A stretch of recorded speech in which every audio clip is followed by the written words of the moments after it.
Oi, gente, tô mais uma vez aqui no canal da Rádio Globo no YouTube e hoje a gente tem uma convidada muito especial.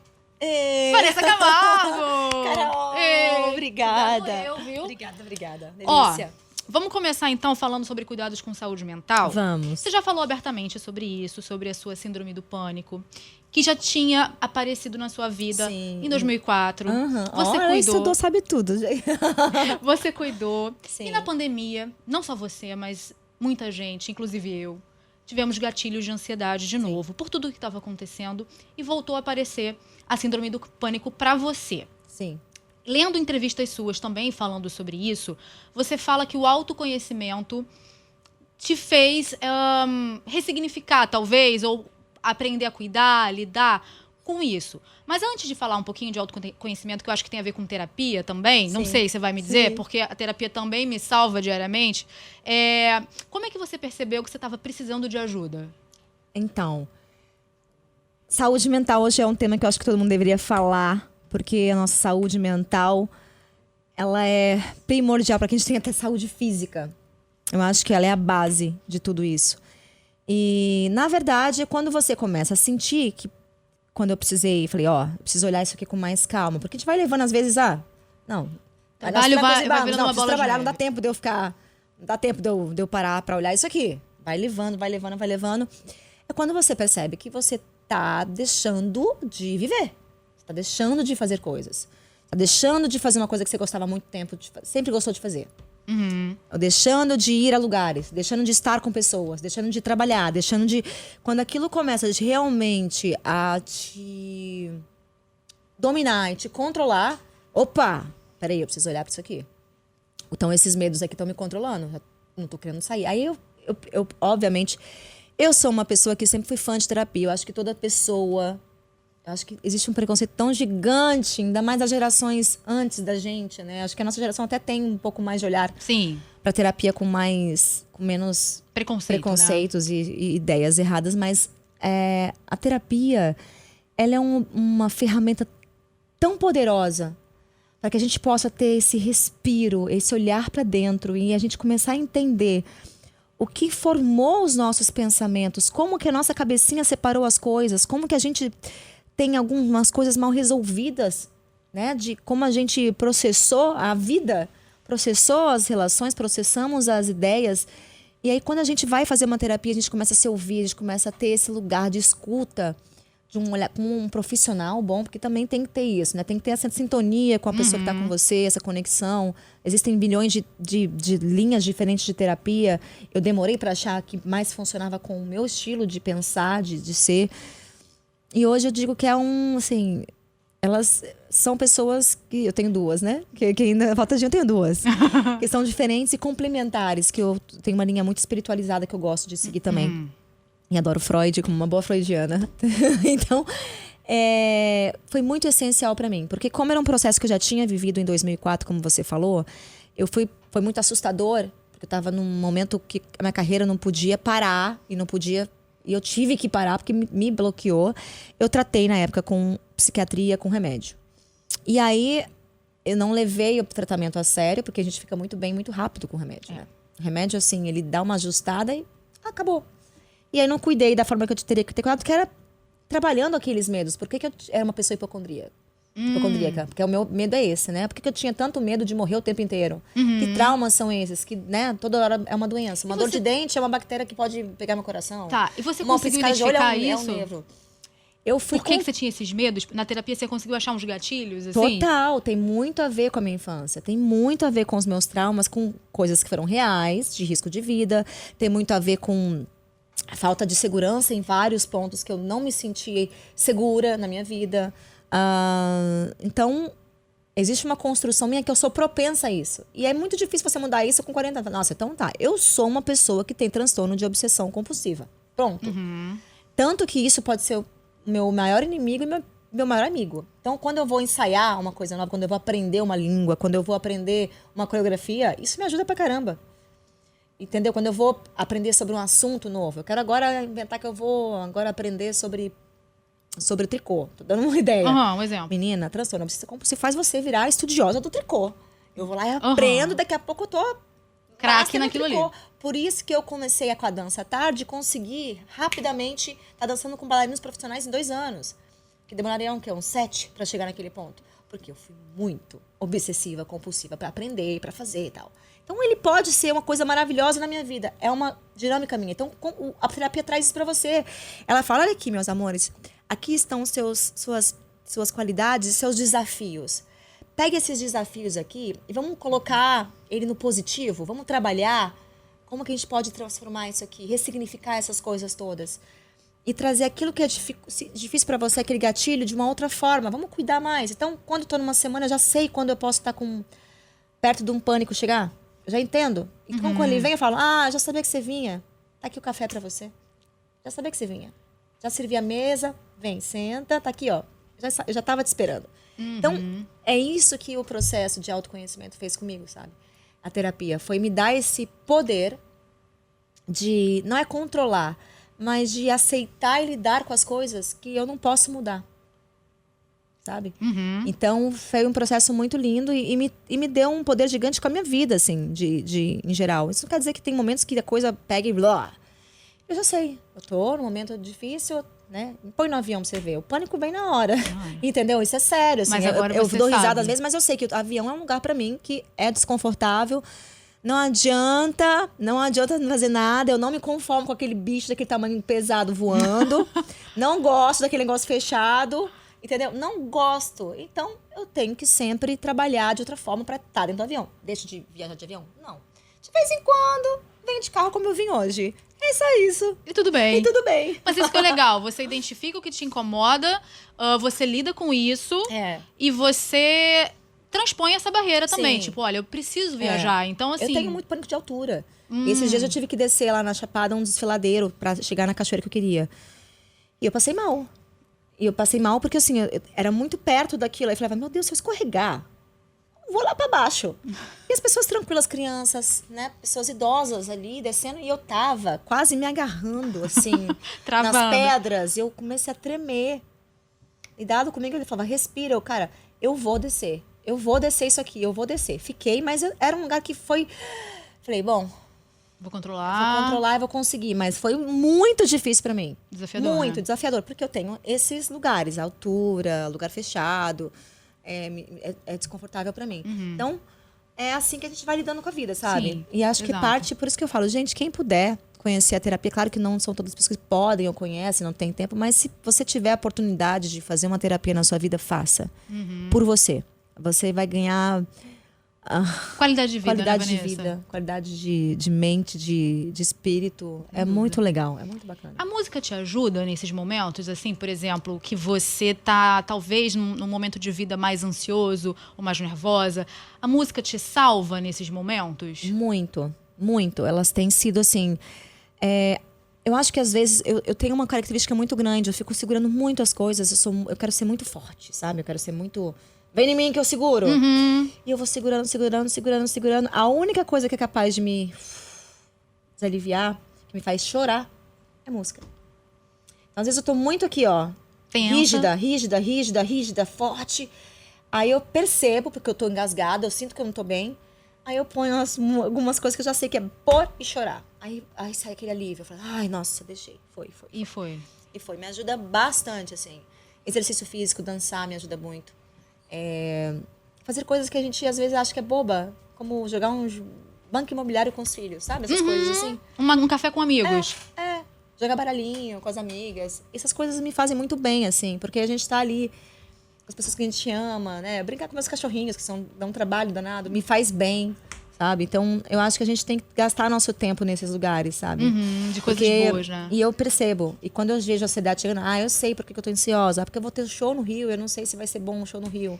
Normal. Então, eu já tava esperando, por exemplo, essa semana que é um show numa casa que eu tenho um respeito, com um público que eu tenho um respeito danado que vê, que eu quero fazer o melhor show do mundo. Eu falo, não, eu sei que eu vou ficar ansiosa, porque eu vou estar preocupada em dar o melhor de mim e fazer o show ser incrível. Então, eu já fico assim, ó. Se eu der uns defeitinhos, é normal. Faz parte. Faz parte, é um show. Que eu tô ansiosa, entendeu? Claro, normal. Agora, falando de música, eu acho que a gente tem que falar de Fragmentos, porque eu acho é a minha preferida agora. Eu acho linda. Você falou lá no estúdio do É Nós, né, sobre maturidade vocal, que você tá num momento muito diferente, cantando diferente do que você cantava lá no início. Muito. E das letras também, né, Vanessa? E totalmente. Fragmentos, eu acho fantástico. Eu acho que você tá afinadíssima cantando. E fala de um amor que parece impossível. Mas não é, porque se complementam também. Ao mesmo tempo. Você catou isso? Acertei? Acertou! Poucas pessoas catam, na verdade, que assim, tem uma frase da música Cachorina que é: olha para o futuro e pergunta se o sol pode encontrar com a lua para iluminar. Quem que ilumina a lua? O sol. Então é um complemento. A lua não se ilumina sem o sol. Então é isso que é muito louco, porque ao mesmo tempo que eles não se encontram, a luz da lua que vem para nós só vem por causa do sol. Então é uma música que eu vejo poesia o tempo inteiro. Quando eles fizeram, eu ficava... E eu guardei ela desde 2018. E quando eu comecei a viver essa história toda, e ela falava do Dado, que era um grande amor na minha vida, que eu sabia que talvez nunca mais eu ia viver, mas que era um grande amor guardado. Num lugar especial para você. Um lugar especial. E acho que todos nós temos isso. Todos, talvez não só um como outros também. Acho que as pessoas que passam pelas nossas vidas são muito especiais. Claro, as que fizeram bem pra você, as que não fizeram te ensinar alguma coisa, pelo menos. Sem dúvida. Mas algumas pessoas vêm, você não tá junto. Pode ser um amigo, pode ser um grande amor. Mas a gente tem que guardar esses lugares com carinho, sabe? De alguma forma. Mesmo que você esteja vivendo outras histórias felizes, ou bem, ou amando também outra pessoa. Então essa música veio e eu guardei ela. E nessa história ela se encaixou muito bem. Porque era uma verdade, e poder depois contar que aquela história de fragmentos vai ser vivida no terceiro ato, putz, grila. Foi, tipo, surreal. Casou certinho. Surreal, eu nem imaginava nos meus sonhos mais secretos que isso ia poder acontecer na minha vida, assim.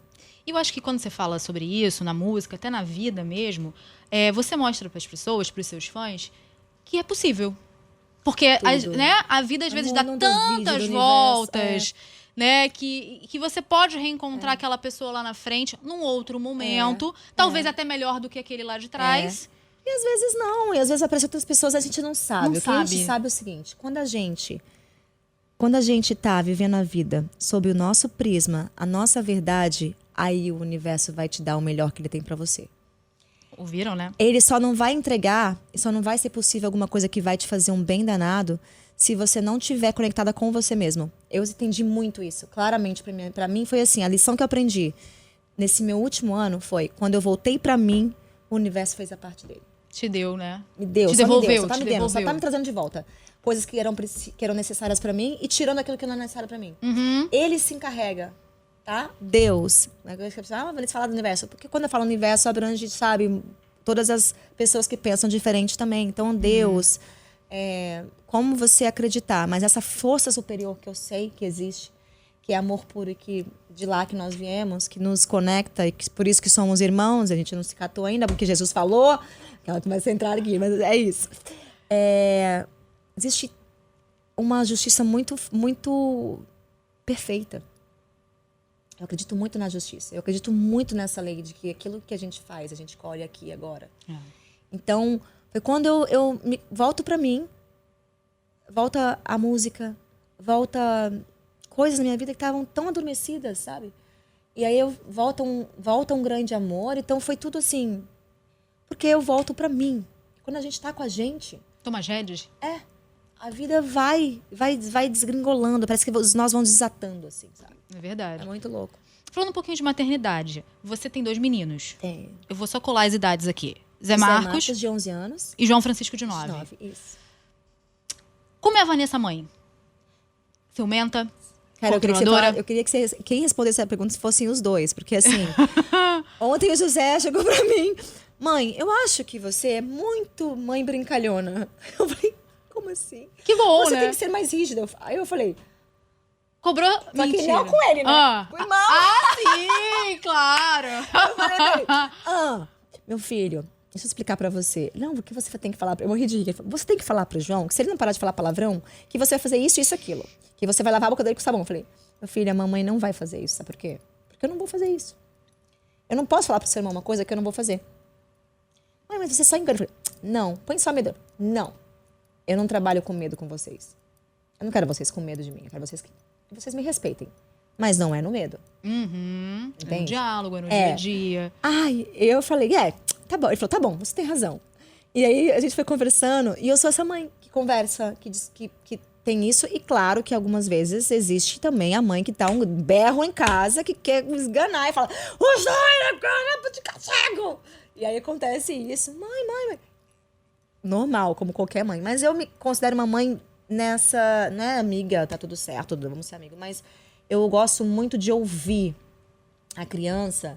E eu tenho ouvido muitas mulheres que têm canais incríveis, que eu gosto muito de ouvir, assim, outras mães trocando experiência. Porque a gente tá num terreno novo, desconhecido. E cada fase do seu filho muda completamente. A educação que eu dou pra ele hoje, como eu era como mãe quando ele era neném, quando eles eram nenéns, não é a mesma agora que eles estão entrando na adolescência, que é completamente diferente. No mundo de hoje, com milhões de informações, que vai falar que você já tem uma resposta pra você. Não. Eu vi isso aqui na internet, eu falo, pelo amor de Deus. Então, hoje tem um desafio a mais, que é você lidar com informações de um influencer que seu filho está seguindo, que você não percebe, que está, de repente, educando teu filho. É muito complicado. Então, eu acho que eu sou essa mãe que tem todas essas facetas. Sou a mãe que brinca, sou a mãe que dá bronca, que põe limite. Sou a mãe que erra, sou a mãe que acerta. Que faz parte. Sou a mãe que grita, que às vezes tem que... Exagera na bronca, exagera no castigo, e às vezes que deixa passar quando não deveria, passa a mão na cabeça também quando não deveria. Então, e sou a mãe que ama incondicionalmente. Acho Agora, que é isso, né? Você tem 2 meninos. Tenho. Qual é o maior desafio de criar homens no mundo que a gente está vivendo hoje? Educar, né? Educar, pra mim não é desafio. Pra mim tá sendo um prazer criar meus filhos de uma forma que eu acredito com mais... Como é que eu vou explicar isso? Com um olhar feminino diferente. Então, eu vou dar um exemplo. Existe uma coisa que eu faço com os meus filhos e eu sei que eu posso receber muita crítica por isso. Meu filho tá entrando na puberdade e tal, aí a gente tá falando sobre questões já que ele tem a ver com a puberdade. Aí eu falei, meu filho, sobre sexo, essas coisas e tal, eu falei, quando você tiver alguém que você ama, você vai ter a sua relação, tal, não sei o quê. Eu nunca falo quando você tiver a sua namorada. Quando você tiver alguém que você ama, você vai se relacionar. Então são cuidados assim que eu sempre prestei atenção. Desde novinha, assim, desde novinha como mãe, né? De criar eles num mundo onde eles não façam diferença das pessoas pela cor, pelo gênero, pelo lugar onde nasceu, pela condição social, pela crença religiosa. Então, eu tento trazer para eles sempre a pluralidade e o respeito às diferenças. Claro que eles vão ter a própria escolha deles e vão ter a forma de pensar. Mas sempre tratei isso tudo muito aberto, assim. Até para minhas ideias. Mamãe não está correta, a minha ideia é essa aqui. E você vai ter isso aqui. Eu sempre... Minha preocupação com meus filhos sempre foi... As crianças nascem puras e lindas para o mundo. Eu só não posso cortar as asas que já nasceram com eles. Entende? Sim. Eu tento não estragar. Estragar menos. Estragar o menos que eu possa. Dar um caminho, vamos dizer, orientar, né? Você não vê uma criança fazendo distinção de ninguém. Você vê as crianças sempre carinhosas e amando quem tá ali com elas. Muito verdadeiras, né? Tentando trazer pra elas isso, sabe? Tirar um pouco do material, dar valor às coisas. Mas erro pra caramba também, Carol. Às vezes erro e eu sou uma mãe que pede desculpas. Eu fui uma mãe que desde o começo me libertei quando eu pedi desculpas ao meu filho. Quando eu percebi que eu estava descontando nele uma coisa que não era dele. E sentei. Aquilo foi libertador, porque eu nunca vi meus pais fazerem isso. Porque a educação deles é diferente, não que eles estejam errados, tá? Era muito assim, eu sou autoridade, baixa a cabeça, pai e mãe, tem razão. Não importa que não tem Não tem diálogo, né? Não tem. Você já viu seu pai e a sua mãe te pedir desculpas porque eles te deram uma bronca? Não. Pois é, eu também não. Mesmo que eu achasse injusto. A gente ficava na nossa, né? Nossa, e pronto. Quando o José uma vez fez uma coisa, e era só um toque aqui, e eu dei um berro, e eu senti que foi descomunal e que não tinha a ver com ele, eu sentei, vem cá, filha, a mamãe gritou, eu te peço desculpas, porque não tinha nada a ver com você. Ele tinha 5 aninhos. Ele, não, tá bom, mamãe. Aí eu aprendi a ter essa relação com meus filhos. Então, de troca, é difícil, porque tem que ter um equilíbrio muito grande, porque pode ser que às vezes eles achem que você é amiga demais, e eles precisam entender que você tá ali para cuidar e trazer sua experiência como... E também falar não às vezes. Mas você pensa em ter mais filhos? Ou é uma Agora coisa... não. Não. Não. Agora, eu acho que o meu foco é muito trabalho. Acho não, meu foco é muito trabalho. Eu tô tão reconstruindo tanta coisa, sabe, na minha vida. E meus filhos estão numa fase que tá dando mais trabalho que tudo. Então, agora acho que seria um momento complicado pra mim, sabe? Mas eu não tô com 40 anos também. Não sei se eu vou esperar muito, talvez. Tô numa fase muito especial, mas a vida, você sabe que eu também, agora já aprendi que o universo é assim, minha filha, que Deus te manda as coisas e você fala, não, tá tudo bem, aceito tudo, vambora. É isso. A gente não controla nada. Não controla nada. Voltando a falar de carreira agora. Você, desde muito nova, convive com o seu pai e o seu tio, que tem uma carreira muito consolidada e de muito sucesso. Você nasceu ainda sem o sucesso deles. Sim. Você já tinha o quê? Uns 10, 9 quando estourou? Ele estourou, eu tinha 9, 10. Assim.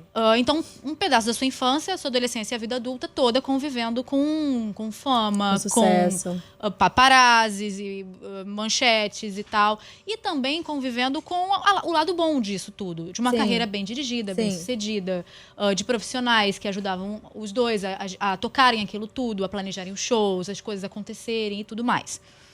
O que você pegou de bom disso, né? O que seu pai sentou e falou, minha filha, acho que isso aqui é legal pra você, e você falou, não, isso aqui ele tá certo, eu acho que eu vou levar pra mim também. Sim. E o que você aprendeu também com o sucesso dos seus pais, com coisas que não deram certo, e você falou, pô, esse caminho aqui eu não quero, porque eu já vi que não vai me levar num lugar maneiro.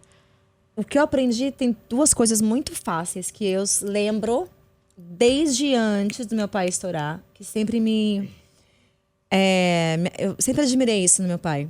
O respeito aos fãs, sempre muito carinhoso e respeitoso às pessoas. Então, eu sempre achei isso lindo.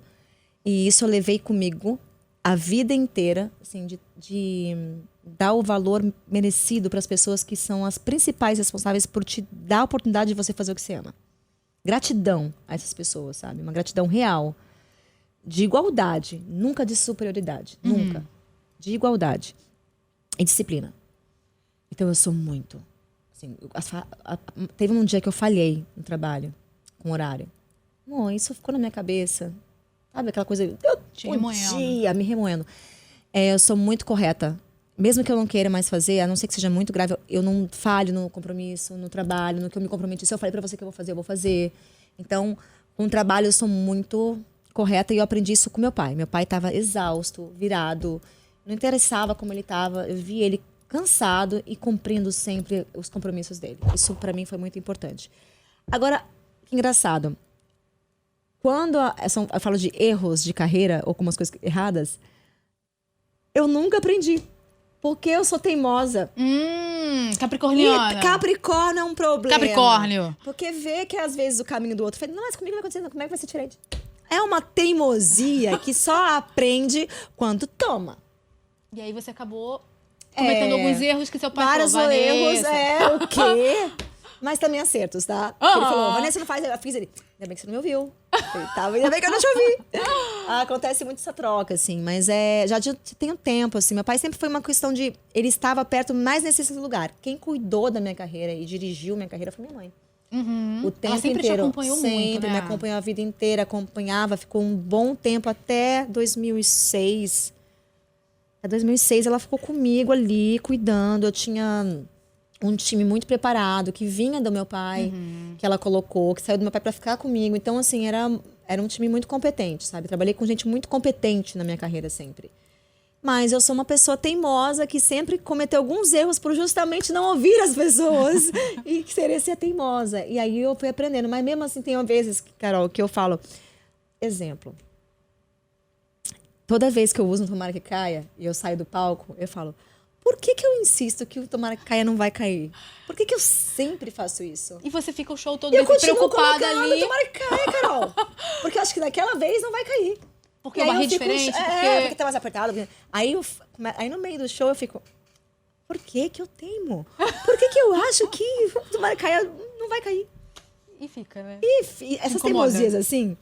Que já sabe que horário não vai dar certo. Que já conhece e fala... Não. Se a gente correr um pouquinho mais... Vai dar certo.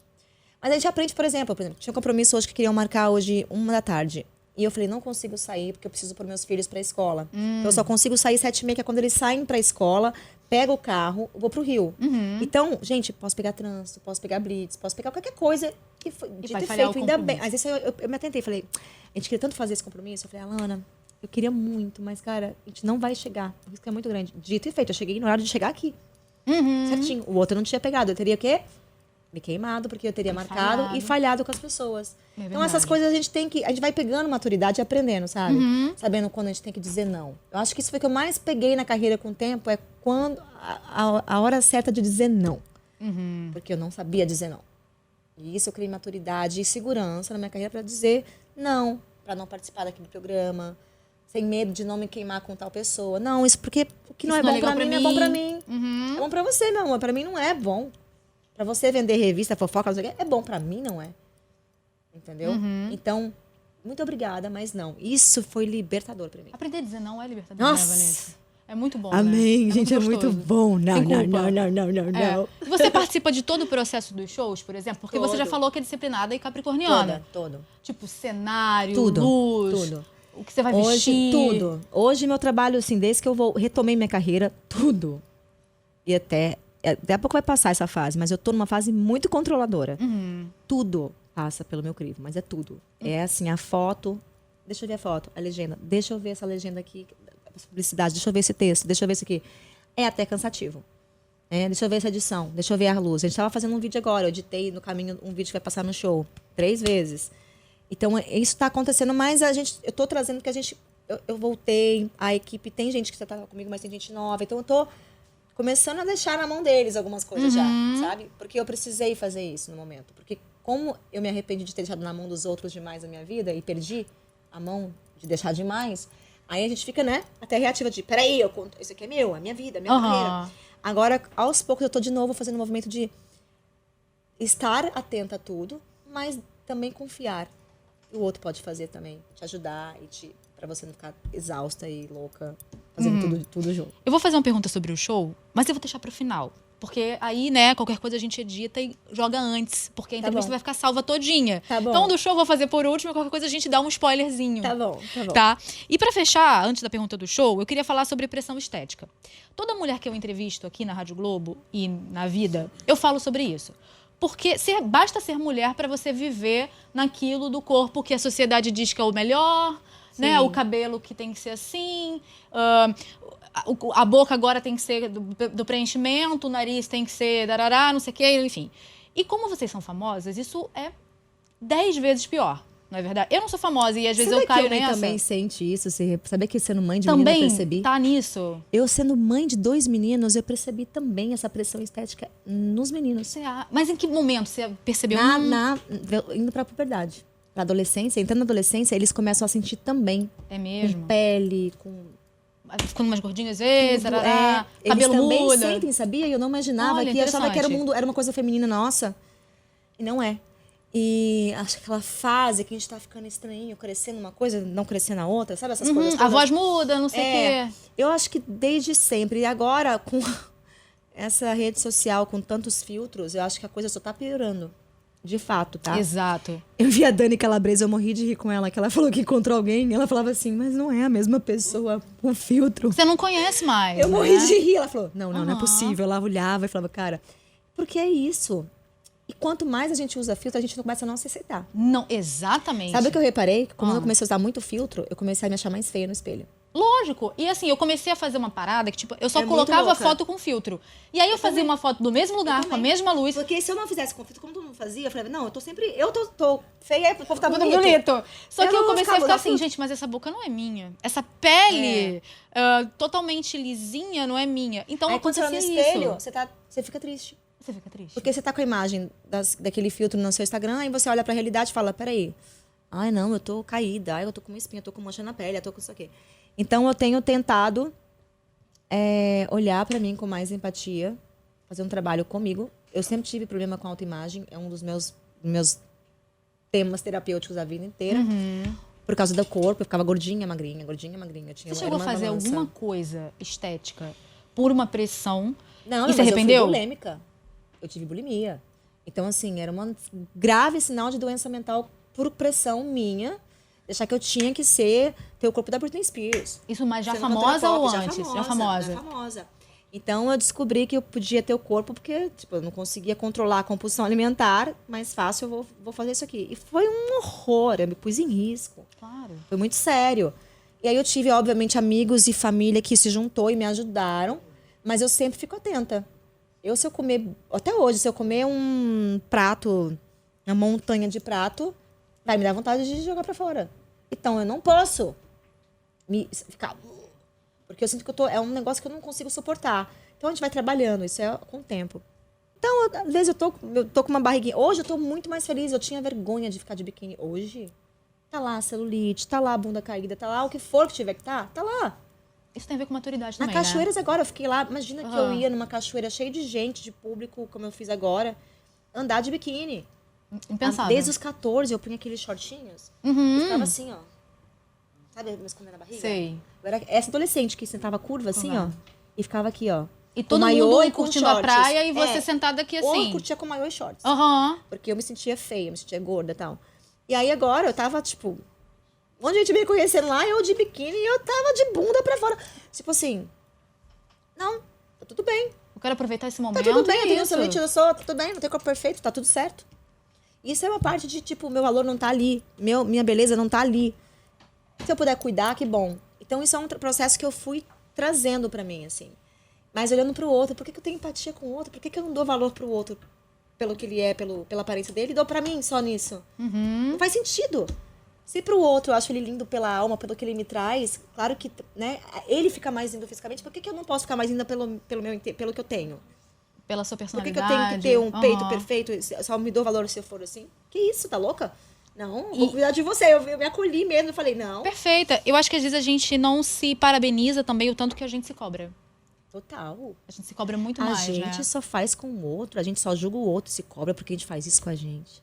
Não é? É isso. Total. É isso. Se a gente joga pro outro é porque tem muito na gente. É muito da gente. Agora eu vou fechar com a pergunta do show que eu falei, né? Porque aí a gente pode, de repente... Então, essa conversa, a gente tá aqui falando, se deixar de ficar a gente fica até amanhã, né? Carol enfim. É ótima, adorei, Carol. Ela é incrível. Eu tô aqui, ó. Ela é perigosa. Eu acho que ela tá perigosa, porque é muito gostoso conversar com ela. Muito gostoso mesmo, parabéns. Acho que, vou falar uma coisa aqui. A melhor entrevista que eu já fiz na vida. Juro. Não, juro, gente. Mais verdade que eu senti. Não, você é uma delícia conversando, porque você parece que eu te conheço há anos. Então eu tô aqui conversando com a minha amiga, Carol. Obrigada. Esquecendo que ela tá gravada, isso que tá gravado. Que tá todo mundo aqui olhando e que ela tá ali, ó, pelo amor de Deus. Devolve minha artista. Parabéns, você tem um jeito muito gostoso de conversar com a gente. Muito, obrigada mesmo. E isso é importante, eu não sei. A gente sentir que tem alguém interessado no que a gente tá falando faz muita diferença. É. E você tá olhando no meu olho interessada pelo que eu tô falando. E a gente se sente ouvida. Então isso dá pra gente um lugar de... Vanessa. Cara, que legal, tô podendo trocar aqui. Obrigada. Eu não vou conseguir terminar.